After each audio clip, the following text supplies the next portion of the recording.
और खबरें तफसील से बडगाम के नाराबल इलाके के गावसा मागाम के नजदीक सीआरपीएफ एहलकारों की फायरिंग में एक आम शहरी की हलाकत हुई है।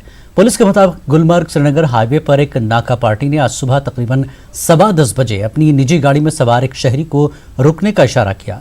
जब वो नहीं रुका तो आगे मौजूद एक और नाका पार्टी ने उसी शहरी को रुकने के लिए कहा, फिर भी वो नहीं रुका और मशकूक तरीके से आगे बढ़ रहा था। तब सीआरपीएफ एहलकारों ने उसकी गाड़ी पर गोलियां चलाई और एक गोली कार ड्राइवर को लगी।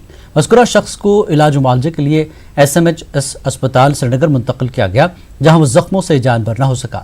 महलूक मागाम से नाराबल की जानिब जा रहा था। महलूक की शनाख्त मखामा बिरवा बडगाम के रहने वाले मेराजुद्दीन शाह के तौर पर हुई है। इस वाक़े के बाद SSP बडगाम के अलावा CRPF और फौज के आला अफसरान ने जाए वाक़े का दौरा किया और हालात का जायजा लिया। पुलिस मामले की जांच कर रही है। इसी दौरान बडगाम में इंटरनेट खिदमात मुअत्तल कर दी गई। CRPF एक फायरिंग में वाक़या पेश आते ही पूरे नाराबल, मागाम, मखामा, काउसा और दीगर इलाकों में सरासमगी का माहौल फैल गया और लोग सड़कों पर जमा हुए। जब आम शहरी की हलाकत की खबर फैल गई तो इन मकामात पर एहतजाजी मुजाहरे शुरू हुए। मखामा में भी मर्द ख़वातीन घरों से बाहर आकर एहतजाज में शामिल हुए। बाद में कई जगहों पर पुलिस, CRPF और एहतजाजियों के दरमियान शदीद झड़पें हुई। एहतजाजियों ने पुलिस पर पथराव किया और पुलिस ने मुश्तइल हुजूम को मुंतशिर करने के लिए लाठीचार्ज और आंसू गैस के गोले दागे। हालात को काबू करने के लिए इन इलाकों में सिक्योरिटी को सख्त किया गया। एहतजाज के मकामात पर सड़कों पर खारदार तारें भी बिछाई गईं।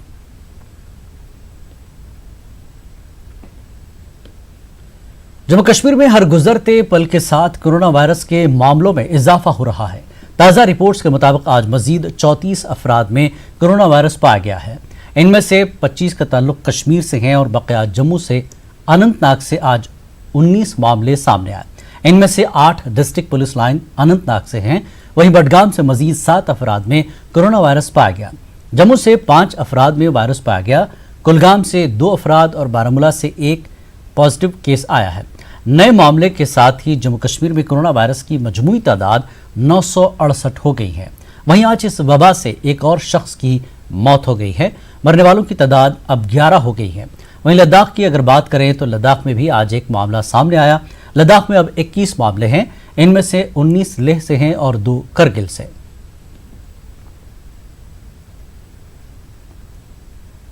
मुल्क भर में कोरोना वायरस से लोगों को महफूज रखने के लिए लॉकडाउन जारी है। लॉकडाउन की वजह से कई कश्मीरी बैरून मुल्कों व रियासतों में दरमानदा होकर रह गए हैं।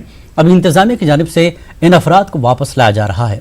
इन अफराद को उनके आबाई अजला में क्वारंटीन में रखा जाता है और टेस्ट मनफी आने के बाद घर जाने की इजाज़त दी जाती है। पेश श्रीनगर से हमारे चीफ रिपोर्टर परवेज भट्ट की ये रिपोर्ट।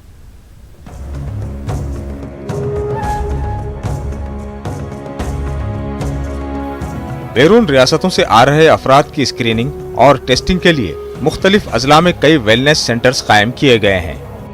श्रीनगर जिले की अगर बात करें तो यहाँ इन अफराद को TRC कोविड वेलनेस सेंटर में रिपोर्ट करना पड़ता है। TRC कोविड वेलनेस सेंटर को जिला इंतजामिया और डायरेक्टोरेट ऑफ हेल्थ सर्विसेज चला रहे हैं। इन सेंटर्स पर काफी हुजूम देखा जा रहा है क्योंकि बाहर से कश्मीरी तलबा, मजदूरों और दीगर अफराद को वापस लाया जा रहा है।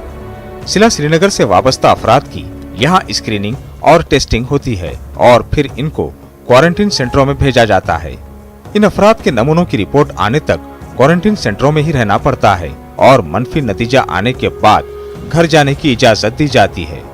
श्रीनगर के बाशिंदों को इस सेंटर पर रिपोर्ट जरूर करना है, वरना कानूनी कार्रवाई का सामना करना पड़ेगा। यहाँ पे 2 चीजें हो रही है, एक तो सैंपलिंग हो रही है और एडमिनिस्ट्रेटिव रजिस्ट्रेशन हो रही है। एडमिनिस्ट्रेशन रजिस्ट्रेशन के बाद if the teams have finished the sampling they will put them into the quarantine centres. और जो भी हमारे क्वारंटीन सेंटर्स है उसके लिए हमारी टीम है, यहाँ पे 3 टीमें हैं, लैब टेक्नीशियंस है, फार्मासिस्ट्स है, तो ये जाके they will do the sampling in quarantine centre. बैरून रियासतों से वापस आ रहे अफराद की दुख भरी कहानियां हैं क्योंकि सफर के दौरान इन अफराद को काफी मुश्किलात का सामना करना पड़ा है। ताहम इन अफराद का कहना है कि कोरोना वायरस को मजीद फैलने से रोकने के लिए इंतजामिया की जानिब से उठाए गए इक़दामात जरूरी हैं। इन अफराद ने शिकायत की कि TRC में अच्छी तरह सैनिटाइजेशन नहीं हुआ है, जिसकी वजह से यहाँ कोरोना वायरस के फैलने का खतरा है। ये तो करना ही है, ये हमारे लिए है, हमारे बच्चों के लिए है। ये कोई हम किसी को नहीं कह सकते, ये गलत है, हमें ताउन करना चाहिए इसके साथ। यहाँ की बात करूँ तो अभी तो हमें उतना टाइम लगा नहीं, यहाँ पर अभी स्क्रीनिंग हुई है, बस हमने फॉर्म भरा है, स्क्रीनिंग हुई है, तो उतना मुझे कोई, हाँ सैनिटाइज़र ज़रूर होने चाहिए थे यहाँ पर, बट सैनिटाइज़र का कोई इंतजाम नहीं है यहाँ पर, तो हम अपने घर से जो लेकर आए उन्हीं को इस्तेमाल कर रहे हैं। एटलीस्ट सैनिटाइजेशन का थोड़ा आपको ख्याल रखना था कि अगर यहाँ कोई पेशेंट है तो इमीडिएटली सैनिटाइज हो जाना चाहिए था। जम्मू कश्मीर इंतजामिया इस बात पर काफी जोर दे रही है कि बैरून रियासतों और मुल्कों में फंसे कश्मीरियों को ईद उल फित्र से पहले घर वापस लाया जाए। उधमपुर तक रेल खिदमात और बांग्लादेश से एयर सर्विस इसी कोशिश का हिस्सा है। यहाँ पे आप देख सकते हैं कि किस तरह से जो मेडिकल स्टाफ है वो यहाँ पे तैनात है पूरे गेयर्स में, और लगातार कोशिश यही हो रही है कि तकरीबन हज़ारों की तादाद में जो है जो बाहर दरमंदा कश्मीरी हैं वो अपने घरों को वापस आ रहे हैं ईद पे। तो कोशिश सरकार की यही है कि ज़्यादा से ज़्यादा जो लोग हैं उनकी टेस्टिंग यहाँ पे हो और बिना टेस्ट किए कोई अपने घरों में ना जाए। और दूसरी ओर जो क्वारंटाइन फैसिलिटीज़ हैं, क्वारंटाइन फैसिलिटीज़ के हवाले से जो श्रीनगर शहर के मुख्तलिफ होटल्स हैं जिनमें 3 स्टार होटल्स भी आते हैं, वहाँ पे क्वारंटाइन इनको रखा जा रहा है। फिरोज वानी के साथ परवेज भट्ट, न्यूज़ 18 और श्रीनगर। बारामूला में भी बैरून रियासतों व मुल्कों से दरमांदा तलबा, मजदूरों और दीगर अफराद को लाया जा रहा है। अब तक करीब 600 अफराद को बारामूला वापस लाया गया। इन अफराद को जिले के मुख्तलिफ मकामात पर रखा गया है। गुज़श्ता शाम 200 अफराद को वापस लाया गया। इनको इन जोसेफ और DPS स्कूलों में रखा गया है। ये अफराद अपना क्वारंटीन यहाँ मुकम्मल कर लेंगे। इन अफराद ने अपने सफ़र की कहानी न्यूज़ 18 के साथ शेयर की। इन अफराद का कहना है कि लखनपुर और सांबा में उनके साथ ठीक से सलूक नहीं किया गया। उन्होंने इंतज़ामिया पर इल्ज़ाम लगाया कि उन्हें पानी तक नसीब नहीं हुआ। उन्होंने इंतज़ामिया से अपील की कि दरमांदा लोगों के साथ गलत बर्ताव करने वाले अफराद के खिलाफ कार्रवाई करे। तहम बारामूला इंतज़ामिया का कहना है कि ज़िले में इन अफराद को तमाम तर सहूलत फराहम की जा रही है। अपील करता हूँ, जो भी बुरे हालात जम्मू में हो रहे हैं हमारे साथ, वो सरासर नाइंसाफ़ी है और लोगों के साथ बहुत गलत हो रहा है। और ये सब झूठ बोलते हैं कि हम ये कर रहे हैं, वो कर रहे हैं। किसी को बिस्तर नहीं होता है, किसी को कोई कम्बल नहीं होता है, किसी को कोई चीज़ नहीं होता है कि आदमी बैठ सके और वहाँ आराम से। लेकिन ऐसी कोई बात नहीं, बसों में बिठाते हैं, रास्ते इतने गंदे हैं। यहाँ पे मैंने 200 लोगों की फैसिलिटी क्रिएट की हुई है या डिस्ट्रिक्ट एडमिनिस्ट्रेशन की वसासत से, और यहाँ पे हम 200 बच्चों को रख रहे हैं। और इनके लिए यहाँ पे ही सेंट जोसेफ स्कूल के अंदर ही हमने खाने पीने का इंतज़ाम रखा है ताकि प्रॉब्लम ना हो, टाइम पे खाना मिले और अच्छा खाना मिले। नटशल में ये अराउंड 400 लोग होंगे जो अभी यहाँ पहुँचने वाले हैं टोटल। और 1100 मुसाफिरों को लेकर एक खुसूसी ट्रेन कल दिल्ली से जम्मू पहुंचेगी। जम्मू रेलवे स्टेशन पर तमाम तरह के इंतजाम किए गए हैं। 50 दिनों के बाद जम्मू रेलवे स्टेशन पर कोई मुसाफिर ट्रेन आएगी। पेश जम्मू से समीर भट्ट की ये रिपोर्ट।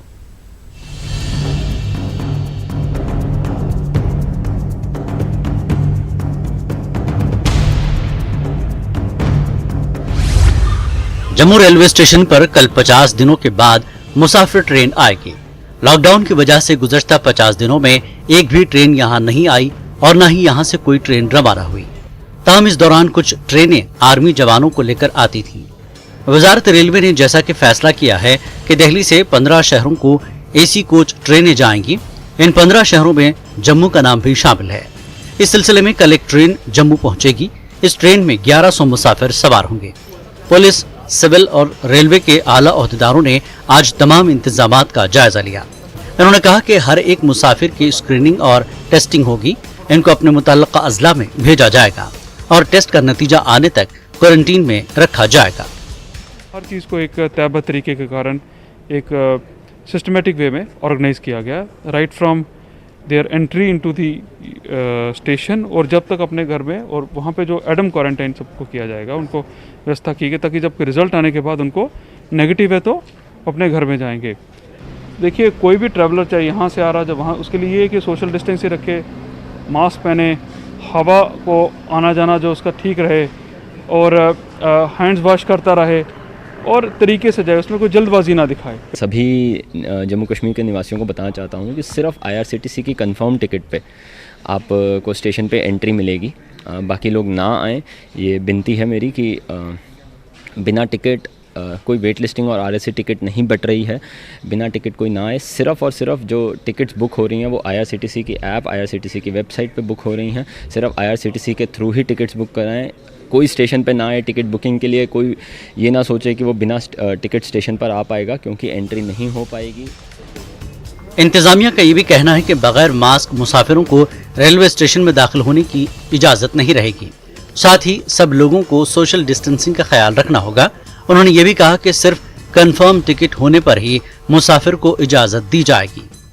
तकरीबन 50 दिन के बाद कोई मुसाफिर ट्रेन इस जम्मू के रेलवे स्टेशन पर पहुंचने वाली है और ये ट्रेन उस वक्त पहुंच रही है जबकि कोविड का खतरा अभी चारों तरफ फैला हुआ है।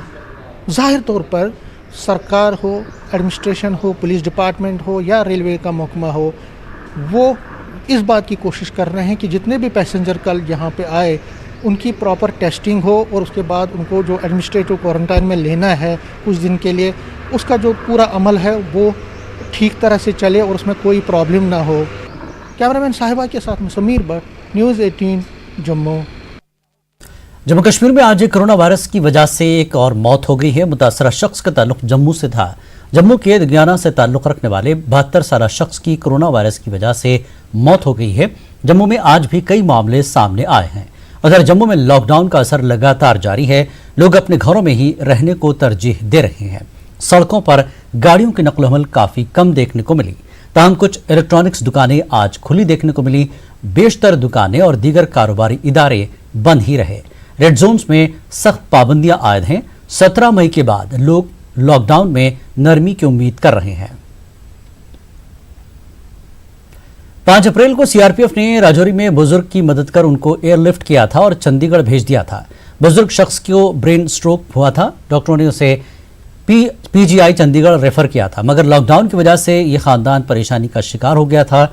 मगर सीआरपीएफ इस बुजुर्ग की मदद के लिए सामने आया। उधर दूसरी जानिब मुंबई में इस बुजुर्ग का बेटा काम करता था। अपने वालिद की बुरी खबर सुनकर बेटे ने साइकिल पर सफर शुरू किया। गुजरात में सीआरपीएफ ने इसे रोका। कहानी सुनने के बाद सीआरपीएफ ने राजौरी टीम से राब्ता किया। मालूम होने पर बेटे को भी सीआरपीएफ ने बड़ौदा से एयरलिफ्ट किया। वजीर हुसैन को आज इलाज मुआवजे के बाद राजौरी वापस लाया गया। उन्होंने सीआरपीएफ का शुक्रिया अदा किया। वजीर के बेटे आरिफ ने कहा कि सीआरपीएफ की वजह से उनके वालिद आज सेहतयाब होकर वापस आए हैं। और जब मेरे को मालूम पड़ा उधर से मेरे वालिद साहब को ऐसे अटैक पड़ा है, ब्रेन हेमरेज हुआ है और मैं उधर से तकरीबन 2 दिन मैंने वेट किया। मैंने बहुत कोशिश किया, आगे कोई गाड़ी नहीं मेरे को मिला। फिर मैं साइकिल लेकर निकल आया हूँ। फिर रास्ते में एक आदमी ने मेरा वीडियो बनाया, दीपेश सर ने, और वो सोशल मीडिया में डाला। उसके बाद सीआरपीएफ को मालूम पड़ा और सीआरपीएफ ने मेरा बहुत हेल्प किया। और 72 बटालियन है जो मेरे घर पे गए।